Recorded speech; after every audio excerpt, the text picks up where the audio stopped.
नमस्कार, मैं राजेश गौतम। आप देख रहे हैं पंजाब केसरी जगबानी टीवी। मेरे साथ कांग्रेस पार्टी के ऐसे नेता हैं जो 6 बार विधायक रहे हैं और 5 बार कैबिनेट मिनिस्टर रहे हैं और 5 मुख्यमंत्रियों के साथ करने का एक्सपीरियंस है। बिल्कुल मेरे साथ कांग्रेस पार्टी के सीनियर लीडर ब्रह्म महिंद्रा साहब हैं जो ख़ास तौर पे लुधियाना पहुँचे हैं। सर, पंजाब केसरी जगबानी में आपका स्वागत है। धन्यवाद जी, बहुत धन्यवाद। इतना एक्सपीरियंस आपके पास है और बहुत ही वरिष्ठ आप लीडर हैं। आज की राजनीति को किस तरीके से देखते हैं सर? आज की राजनीति को आप किस संदर्भ में पूछ रहे हैं? आप मैं ये पूछना चाहता हूँ कि पहले बीजेपी और अकाली दल एक साथ इलेक्शन लड़ते थे और आपके जो कैंडिडेट पहले बनते थे रोनित सिंह बिट्टू कांग्रेस पार्टी से, वो बीजेपी में जा चुके हैं। राजा वड़िंग जी यहाँ से इलेक्शन लड़ रहे हैं। और जो सबसे बड़ी बात है कि पहले विचारधारा की लड़ाई होती थी, अब लोग पार्टियां बदलना शुरू कर दिए, जहां जिसका फ़ायदा वहां पे जा रहा है। उसको किस तरीके से देखते हैं? देखिए, आपने खुद ही बड़ी ठीक बात कही है कि जहाँ जिसका फ़ायदा है वो उस चीज़ को देखते हैं। कुछ समय था जब चुने हुए लोग अपने फ़ायदे की कम बात सोचते थे और लोगों का भला, स्टेट का भला वो सोचा जाता था। और साथ साथ ठीक है, अपनी फैमिली, अपना सारा कुछ वो भी देखना होता है। पर आप जो क्वेश्चन कर रहे हैं मुझे, मैं उसमें अगर आप एकेडमिकली चलें तो पिछले दिनों में जो ये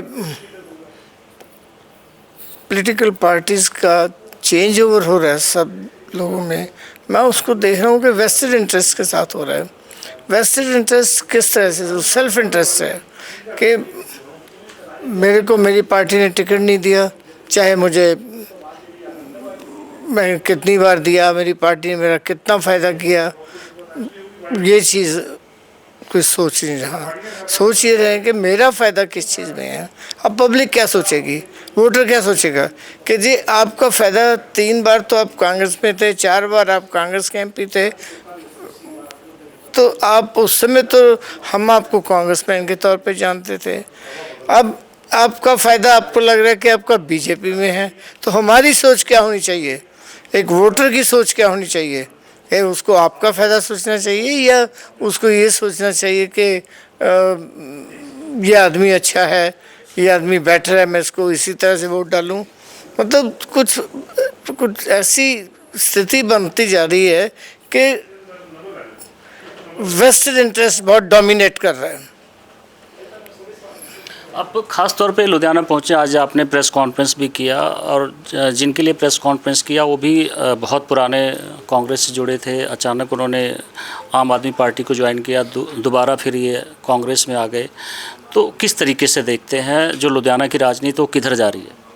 देखिए, लुधियाना की राजनीति को अगर जैसे आप जिस परिवार की बात कर रहे हैं, वो परिवार कितने सालों से कांग्रेस की है, मेरी पर्सनल नॉलेज में है कि 1978 से मैं जानता हूँ, पहले से जानता हूँ, पर 78 में जिस परिवार के मुखी ने, जैसे जस्सी जी के रिस्पेक्टेड फादर और उनके साथियों ने उस ज़माने में 78 में इंदिरा जी का प्रोग्राम रखा, उस ज़माने से कांग्रेस के साथ जुड़े हुए, तो जस्सी जी तो कांग्रेसमैन है। तो ठीक है, कई बार सोच और हो जाती है। उस समय तो उन्होंने कोई फ़ायदा नहीं सोचा था जब गए हैं, ना तो इलेक्शन हो रही थी और ना कोई टिकट लेने की बात थी। पर चलिए, किसी समय हो जाता है। पर maybe lately his wisdom ही रियलाइज के नहीं, ऐसा नहीं होना चाहिए था, and is come back. But हम उसको समझते हैं कि वो घर में बाबा। पर जो आजकल हो रहा है, जैसे मतलब नाम नहीं लेना चाहता, आप देखिए बीजेपी में जितने लोग गए हैं या आम आदमी में जितने लोग गए हैं, चाहे वो अकालियों से गए चाहे कांग्रेस से गए, उन लोगों ने कहा कि कब गए? जब उनको कुछ नहीं मिला। जो मिलने की उम्मीद थी, जो मिलने की उनको आशा थी, वो उनको नहीं मिला तो गए।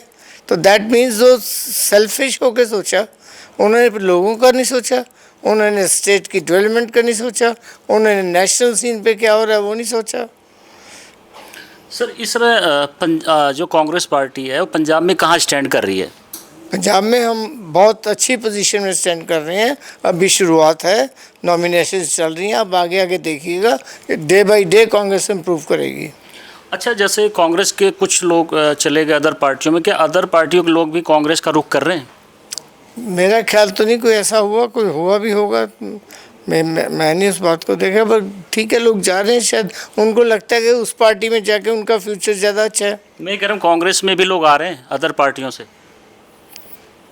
कहीं कहीं लगता है आ रहे हैं। जी। अच्छा, एक चीज़ सर, आप बहुत पहले में मैंने बोला बहुत पुराने आप लीडर रहे हैं, तो अब आने वाले टाइम में किस तरीके से देखते हैं राजनीति को? देखिए, राजनीति में चेंज आना चाहिए, एथिक्स में चेंज आना चाहिए, और बहुत ज़रूरी है ये। एक डेमोक्रेसी में जिस तरह का सेटअप बन रहा है, जिस तरह का एनवायरनमेंट क्रिएट कर दी ये आने जाने वाली बात ने, उसको थोड़ा बदलना पड़ेगा। कुछ लोग विचारधारा को छोड़कर पर्सनल पे आ जाते हैं, उसको कितना खतरनाक देखते हैं आप? बहुत खतरनाक है वो। मतलब तब तो यही है कि पर्सनल बात हो रही है सारी। विचारधारा जब आती है तो विचारधारा देश के प्रति होती है, विचारधारा लोगों के प्रति होती है, डेवलपमेंट के प्रति होती है, अपने लोगों के वेलफेयर के प्रति होती है। विचारधारा तो वो होती है। हाँ, अगर अपनी ही सोच है तो फिर तो विचारधारा अपनी है, अपने बारे में है फिर तो। जी बिल्कुल, आप देख सकते हैं महेंद्र साहब कह रहे हैं कि विचारों की लड़ाई होनी चाहिए, पर्सनल नहीं होना चाहिए, और जो सोच है वो देश के प्रति, समाज के प्रति होनी चाहिए। राजेश गौतम, जगबानी टीवी, लुधियाना।